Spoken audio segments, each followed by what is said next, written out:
kuki zogi ba tongan ba mukoi mi phamda adum achet pa phirep ama lawraga lai koi separate administration koi suda lei ba khulai pai ba koi leader sing ga tawraga unaba matam da su adum sigi warep se lawraga lakpani adubu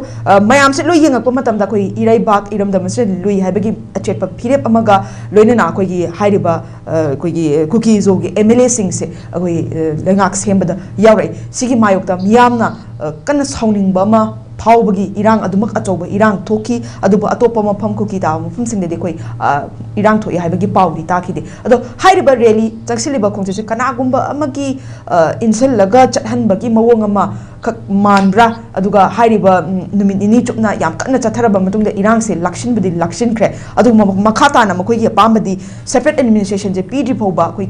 MLA sing yam sauning bagi efg phoba mai thakyo oza masina kanagumba tungda insel laga kanagumba khut yauraga adum chathanba manbagi mawong leibra jaga mai thamini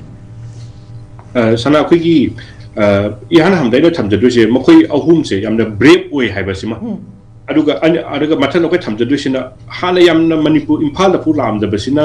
hekta wasak paloba adi assembly da changba amutang da oi tawbadi kitang oi thokpa da kha wagani aduna step by step ni tawi se aduna assembly kari yaudi no cabinet meeting kari yaudi no kaina masi step by step hadi hojik hoje February da hobani February 4 da ni wasak lawsi aduna numitsu yam ji aduna mayam na haina bada anoba government ama se semba se thaina akhoi madi even honeymoon kaina ko numit chama di chaina di kaina ko adum hai mangwa matamam piba adu akhoi na ji haida du se hari MLA ahum sna lawri decision aduga government na lawri decision se matam khitang di peace porak na bada adige na hana khoi portfolio budi laptoptri adubu Sri Govindas na mayam home fire ni hani plus magi social media post su home hai other manasu under control situation under control ni na haibisina government gi report dai rangani aduga tawiba sing se sana na hangbada mi khana sub insalaga sum terror gumba sum irang sum thona bo hona bra haina issue ma lei matam do government agency mayam lei central agency state agency intelligence wing mayam lei makoina akhoi gi leibak amada chaos thon ba mi alhan daba suppose akhoi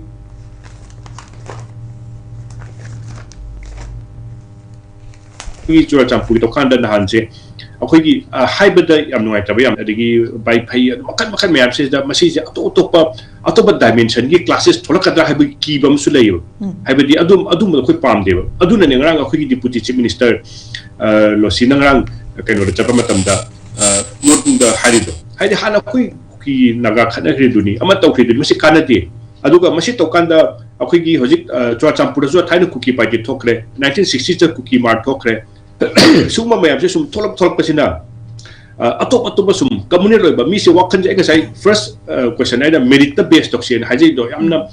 khalaga haja bani haji kai na kana Manipur ethnicity kai to kan ethnicity suppose garang ban tawre madu to kan da akhoi naga chino mayam cha pe ya de moi festival gi kanom lai jabani thinge aduna naga me anu count blockade mutok salo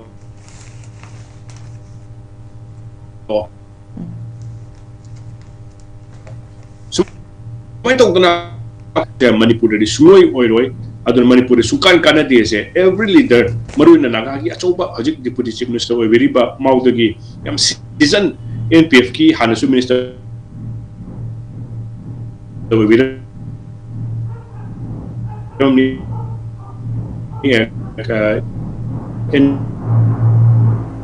Bili tu lagi problem kita tori memang do, madu mukhi tu jata, kami bagani hai besi mau thamjar kanda, kena orang thamjar am di leko.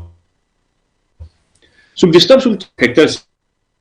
yang itu dah ba, adi government ki agency ngasai hajik agency memang saya, mui saya, we kang uni kana no, mui hujik tu mami bu kange, ngana hancet kibir leader numai kapayawi, atau pa lamam ki dress payawi, aku icam aku ni bu kanga ke government agency di kaya kan, makoi macam tu dah district ki SP lady. Central mui matada DIG, IG, DG pamimni makoi mayamna kari thabak ama macha ama taw matamda adumba lokthokpai disturb tor mayam ama mamtam lokthokku matamda hojiki haiba problem mayam se solve taw ngamani han yam soft tam da masi mayam je hajabani yam na kano da haji kai do ta hoja khoje graduate process ama da live ni na yam harsh word sina da bida yam ing tapo wahida sumaina thamjage